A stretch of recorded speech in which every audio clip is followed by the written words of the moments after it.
Tell me a little bit about yourself, Pam. So I've spent 20 years as a CFO, right? And now I'm at SC&H trying to help small to mid-sized businesses navigate the needs of CFO offices. And we come across a lot of owners that are looking to exit potentially, whether it's 2 years or 5 years or 10 years. And so working with those owners to try to help them figure out the best way to drive value in their business.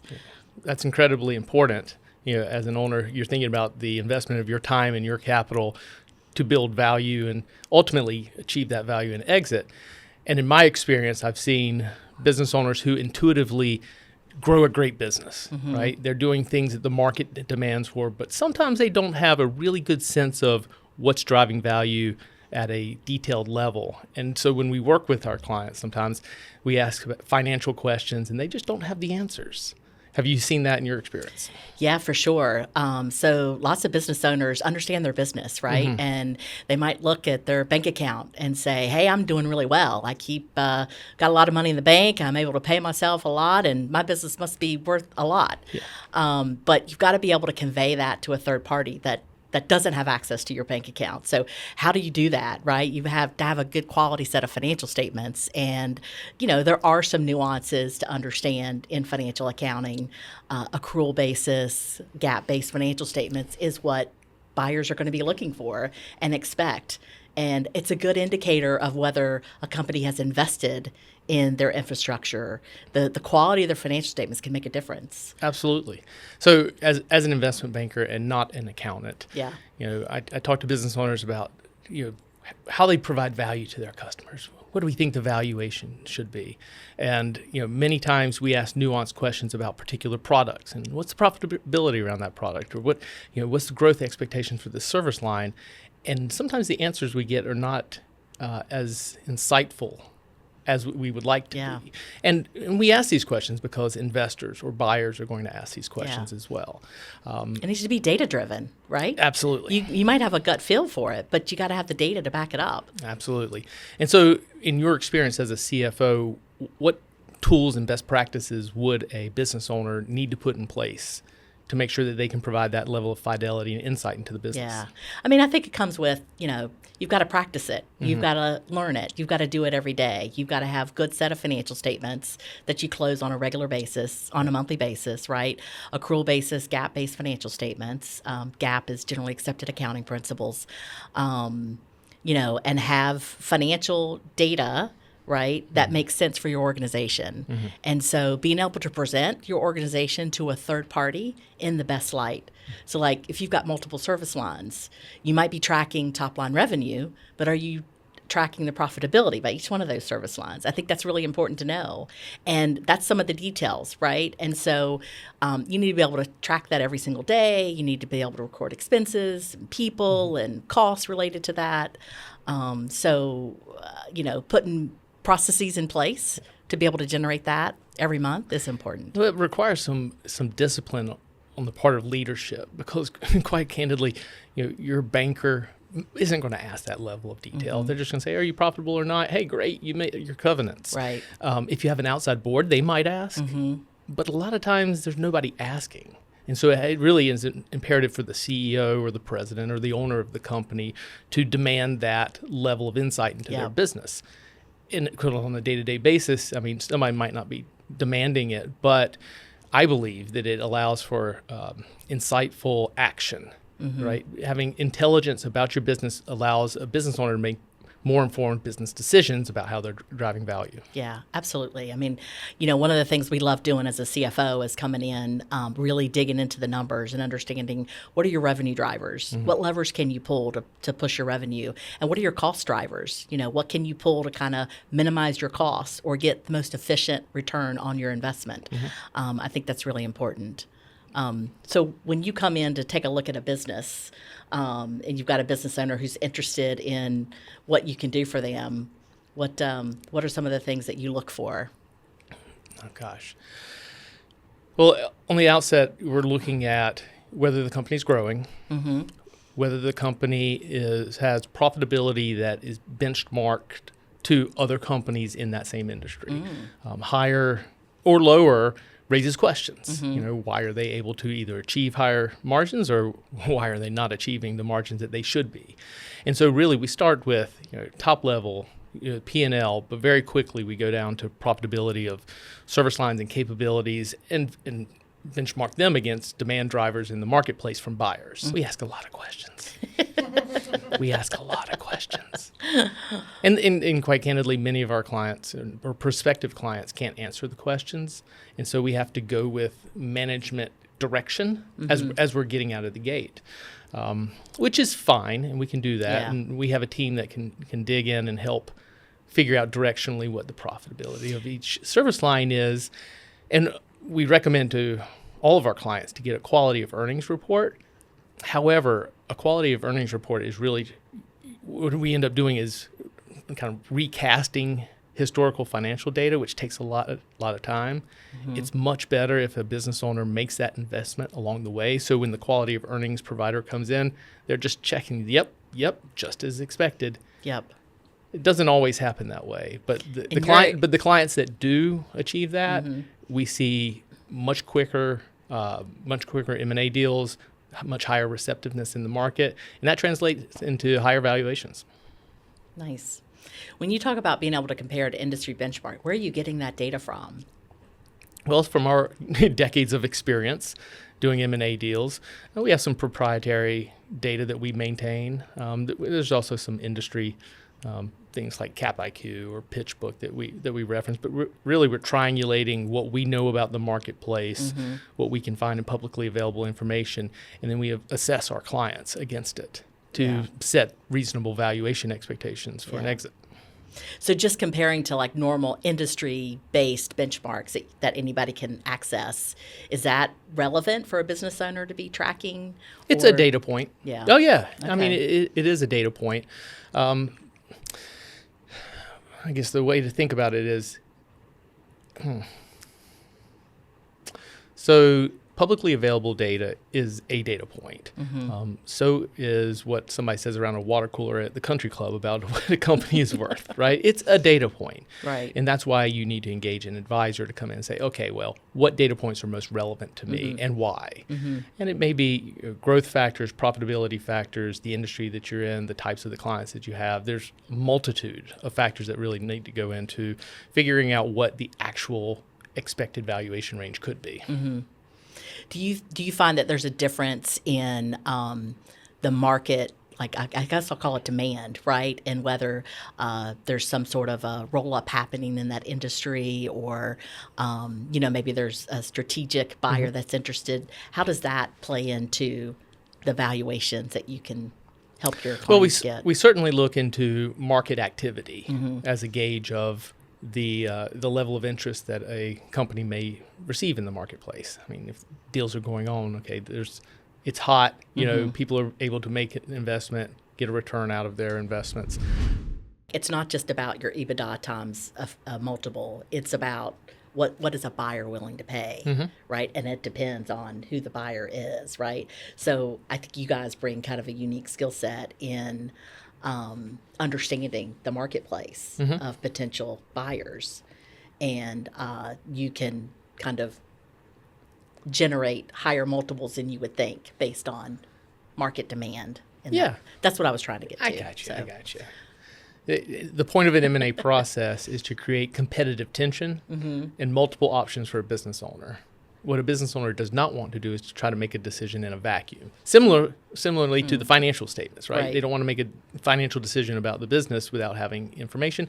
The same thing pertains to a M&A transaction. You don't want to come to the first buyer that comes to the table. You're like, what are my other options? And so it's our job to bring those options. And when you create competitive tension, that gives you negotiating leverage that you can use to get higher valuations, better terms and conditions, and ultimately the outcome that the business owner feels comfortable and happiest with. Yeah. That's the unfortunate reality, is that some business owners who are ready to go to market don't have their financial statements in order. And for external circumstances, they've decided it's time to go through the M&A process without having done the preparation, which is their decision. And ultimately, we found that when we were trying to build that competitive tension I was telling you about, the inability to report timely financial statements or the details around the financials has ultimately turned off some buyers, and they lost some of that competitive tension. Yeah. Have you ever, what do you recommend? Yeah. I mean, I can't tell you how many times we've been engaged with a company and we find out either before the process or slightly later that they've got, an interest in selling. And it's usually within a 6 to 12 month time frame, or sometimes even shorter than that.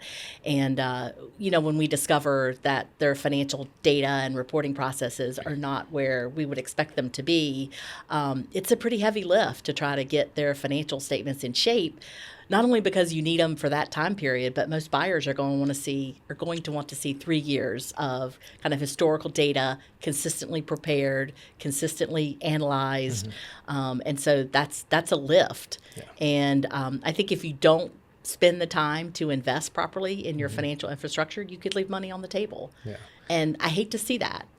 So I'm always like, if you had just engaged us a little bit sooner, most of the companies we work with are looking at saving money, and they don't want to spend the money on back office infrastructure. I just wish that they would understand a little bit of investment there can really pay off in the long term. Sure. And as you think about having been a CFO and now advising multiple business owners, when a business owner has aspirations for growth, how do you help them think about the appropriate level of investment in the company to help them scale to the next level? Yeah, so some of that depends on the horizon, right? Because there's some short-term investments you can make, and we're always going to make those recommendations because they pay off really quickly. There's some longer-term investments that companies can make, and so it depends on the business owner's time horizon. And implementing a new system that can help you track data better is a bit of an investment for a lot of companies. We can help evaluate whether it makes sense to put in a new system and make that investment. So it depends on, are you looking to sell in the next 2 to 3, or do you have like a 5-year horizon? If you've got a 5-year plus horizon, usually an investment in a new system is going to make sense. It's going to pay for itself. Do business owners have the ability to make incremental investments as they grow and scale, or is it just an all or nothing decision? Absolutely. You should be making an investment every single year in your business, just like when you own a home, right? Like a homeowner, you can't just live in it for 20 years and then try to flip it and sell it. You need to replace the roof, upgrade the windows, modernize the kitchen or the bathroom, and then you could get a much higher return on your investment, right? And so you could, I guess, do it all in the year that you try to sell it. That's a lot of money. It's a big change. It's a big disruption. But if you make those investments as you go. I like that analogy. Yeah. You were a CFO of a growing company that ultimately had an exit, correct? Yeah, I was. As the CFO of that company, how did you help the board and the CEO think like a buyer as you were preparing the company through its growth stage and ultimately to be ready for an exit? Yeah, so we were owned by a group of private equity investors, and we ended up deciding to sell the business. That was the exit strategy. And even though the private equity firm and the other investors looked at the business as a whole, we had 3 distinct service lines. We had an international operation. We had a domestic operation that was both B2B and B2C. So 3 distinct services. We were tracking the revenue separately by those service lines and tracking the costs associated with that. So luckily, we were able to really create some financial statements independent, 3 different sets of financial statements, so that each individual buyer, because we had 3 different buyers, could look at those financial statements in a standalone basis. Interesting. In your M&A process, did you have buyers that wanted the entire entity and then buyers that wanted individual sections? We did not. Okay. We only had buyers that were interested in the specific divisions. Yeah. And I think it's because it fit a particular strategy that they were looking to expand into, or a gap that they were looking to fill. And that's, when you're building a business and growing a business, you don't know what the potential buyers are going to look for and need, right?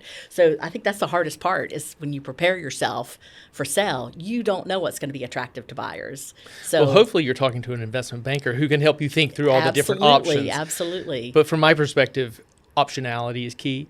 And so, a buyer may want to acquire all three divisions because they like how it's been built. Yep. But it also give the board and give the owners options to sell two divisions together and one separately, ultimately to maximize value or to achieve the optimal outcome. So optionality, I think how you create optionality is having the data in the system to support it, right? Being able to slice and dice your data easily and historically, right? Like how many years do buyers typically want to look at on financial statements? Oh, gosh. I mean, 3 to 5 years for sure. And really, they're looking for trends, right? I mean, over that period of time, you're looking to see, is the division growing? Is the profit increasing? I have a story, a client that we represented some time ago.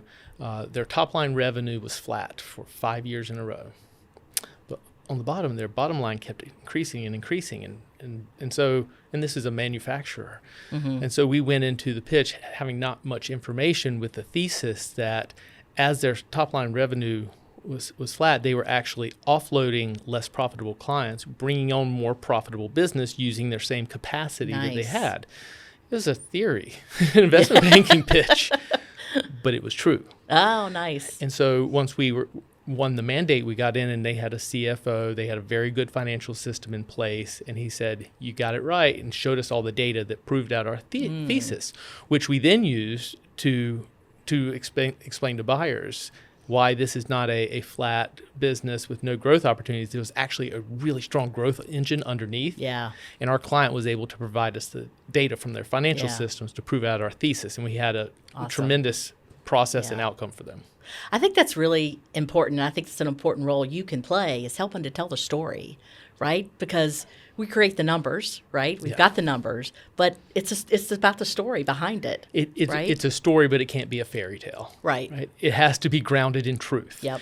And that's why we spend a lot of time with our clients and the CFOs asking for data, because it has to be grounded in reality, or else buyers won't buy a fairy tale. And again, but a good story they'll get excited about. Coming back to having the foundation to then have the data to support it really sounds like it worked out great in that situation. That's right.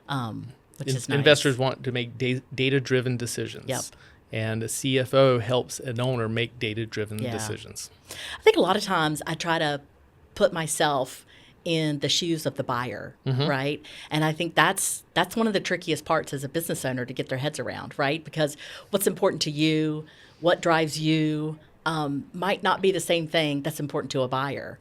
And that is just a whole nother dynamic. It is, and it's a dynamic. It's a level of experience that many CFOs don't have. Many CFOs go their entire career and never go through an M&A transaction, and so they don't have the experience of having been in the buyer seat or having been scrutinized by the buyer. And that's one thing that I think you and the rest of the SC&H team bring to the table. It's that M&A experience where you can help the business owner think like a buyer that maybe a full-time CFO may not be able to provide. Yeah. You mentioned earlier the quality of earnings report, the Q of E, right? That's an important process to go through. It's like an audit, but it's in some aspects much more intensive than an audit, in other aspects easier. But I think one of the key things that comes out of a Q of E is the add backs, right? You recast your financial statements, and so you recast it based on, well, we had this much overhead. We don't expect that we would have that overhead. Maybe we had an extra VP of sales that we're not going to need in the new structure. So you can recast the numbers by taking out some of those cost factors, right? That's right. Which leads to a higher bottom line, higher EBITDA. But you got to be able to grab that data, know where it is, and be able to add it back easily. That's right. And working with the investment banker, we can tell you there's certain slam dunk add backs, personal expenses, or your cousin's on the payroll and he doesn't actually do anything. But there are certain others that can be argued for and successfully, such as, we had a discontinued service line, so let's pro forma that out. Or we did have some excess overhead, that person didn't work out, so we're going to add back there a couple $100K in comp. I mean, they're justifiable, and again, or we excess can inventory, right? Like sometimes they carry too much. We had a client with excess inventory where we had to go through a detailed excess inventory analysis to show to the buyer that the level of inventory and therefore the level of working capital that the company had historically is not necessary for go forward Right. operations. But without the data, without Yep. the detail, it's Yeah. just a story. It all starts there, Yeah. which I like to hear. That's music to my ears. Yeah.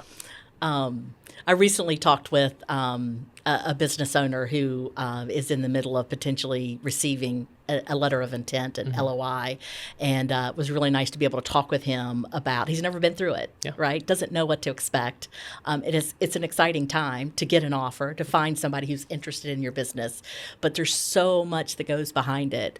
And I gave him 2 or 3 pieces of advice, like you're going to need help with this. Make sure you've got the right team in place. Make sure you've got the right M&A attorneys to help guide you through this, because you're going to need to go through due diligence. You're going to need to negotiate the deal terms, and he was hoping to close in 60 days. And there's a lot of work to be done in 60 days to make that happen. For sure. And that's where the role of the CFO goes beyond the debits and credits. Yeah, Right. absolutely. It's really understanding how the business works, what the financials say, in the whole ecosystem around building value and ultimately transacting. Yeah, it's a major negotiation, right? Like buyer and seller.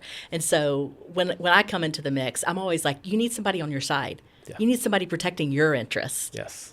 And so that's the role that's that also we play. the investment banker. Thank you very much.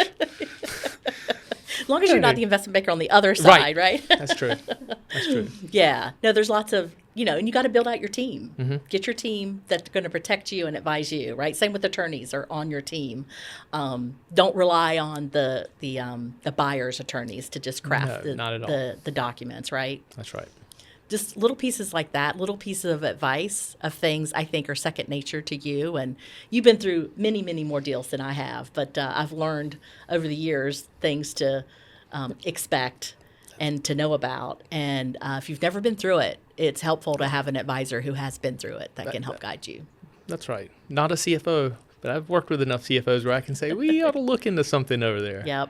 But you need to have somebody who really understands the nuts and bolts of the business. And the financial reporting system. Yeah. It's always fun working on deals with you, Matt, because you have kind of the high level, big picture, the story you want to tell, and then, working with us to give you the debits and the credits and the nuts and bolts of how we get there, and helping to support the story, right, with the data behind the numbers. Absolutely. It's a rewarding process and rewarding experience. It certainly is.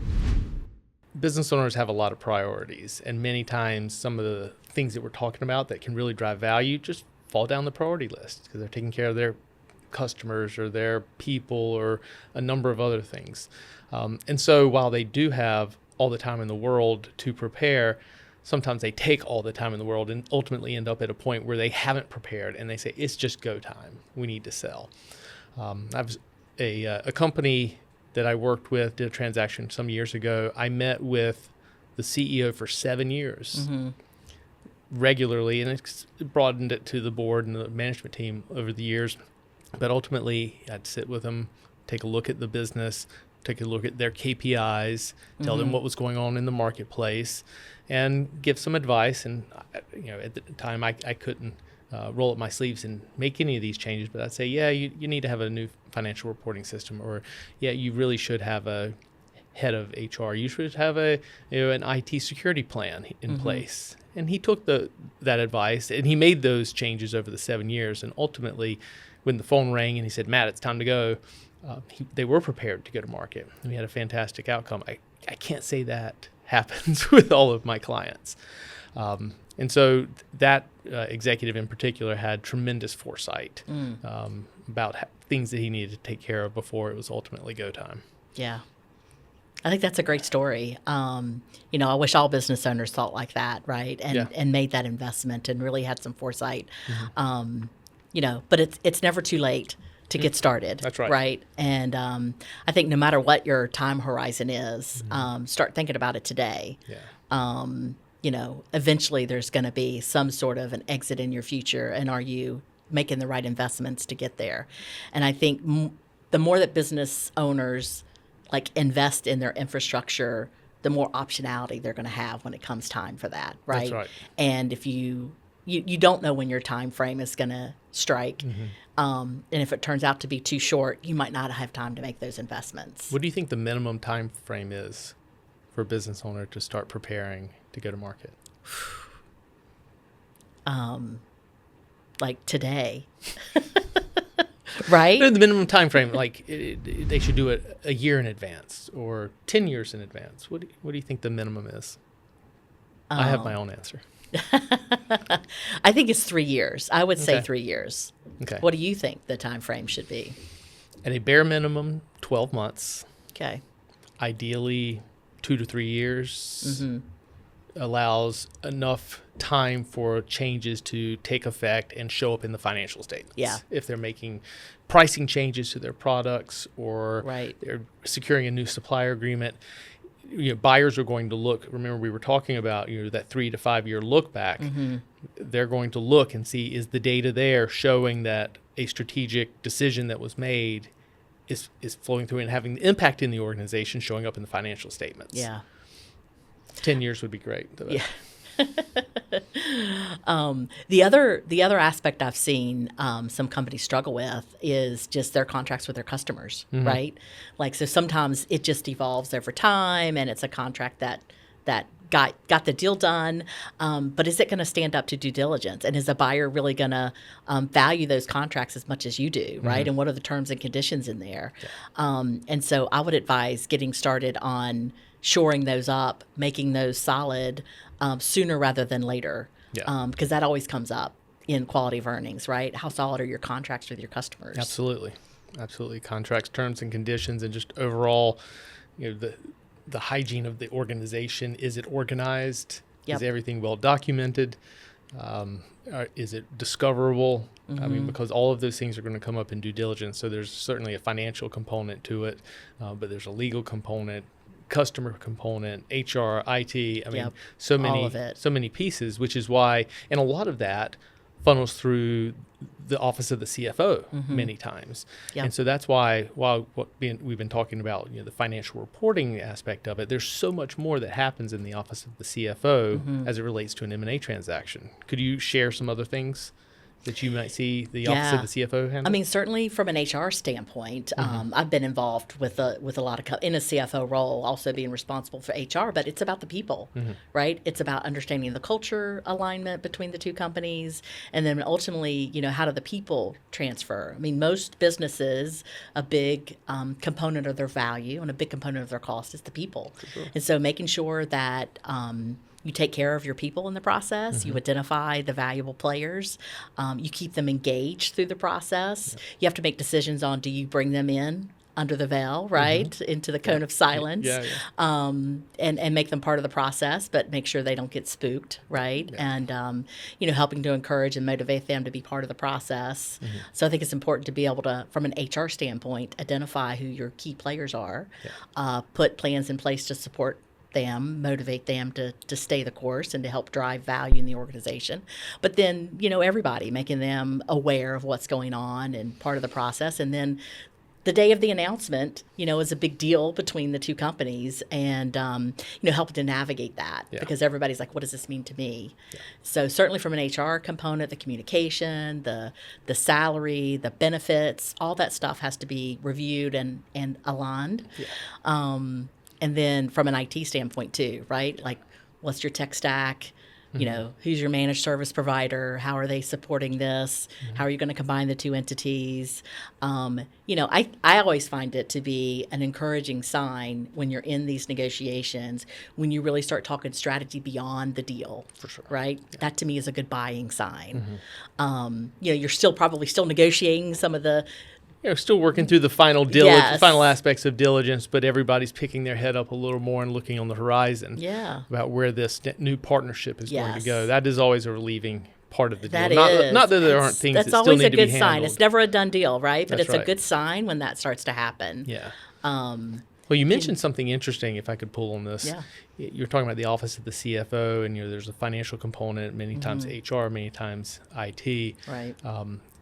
One of the important observations in going into a deal is business owners are not obligated to do a deal until the very end, right? It's exploratory, providing options for them. And many times, not many times, but hopefully, but sometimes a business owner may go through this transaction and say, or this process and say, I'm not ready to do a deal. I don't want to do a deal.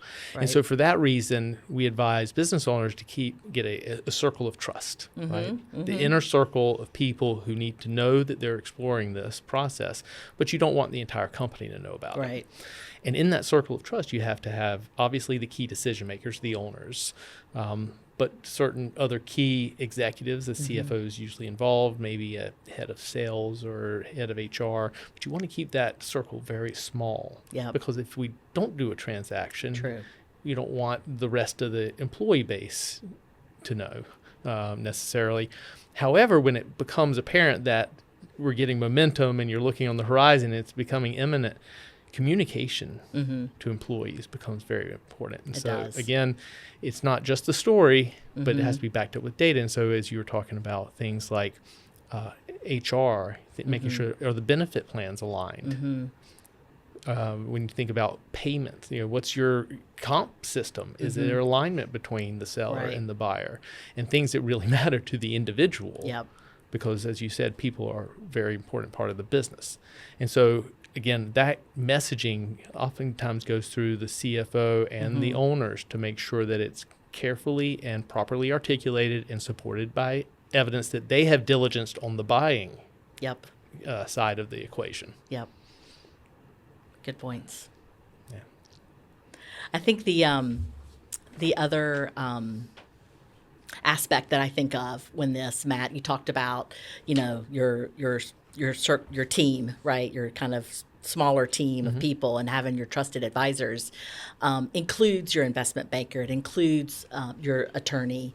But at the end of the day, I think the office of the CFO really helps the owner make the best decision for the owner. Absolutely. The attorney is going to, obviously protect you from a risk standpoint. They're not going to help. They're not going to make decisions. They're going to help you from a legal standpoint. But at the end of the day, you're going to say that's a business decision, and you have to make it. That's right. And so, as a business owner and an office of the CFO, I think you've got your person there to help you make that decision, right? And that's really important. You're also going to have tax. You got to pull in tax strategy. Yep. That's a really important component to this, right? And I feel really fortunate we've got a great tax team here to help advise our clients through that. But there's so many nuances related to that, right? And every negotiation table, the IRS is sitting at the table too. And that's one thing where you're in alignment. Let's make sure the IRS gets as little as possible of this deal. So a good tax advisor is really important to that strategy, right? But at the end of the day, there's still decisions you have to make as a business owner. Right. And so I think having a good CFO that helps you make those right decisions is really critical to help you navigate through the process. Worth their weight in gold.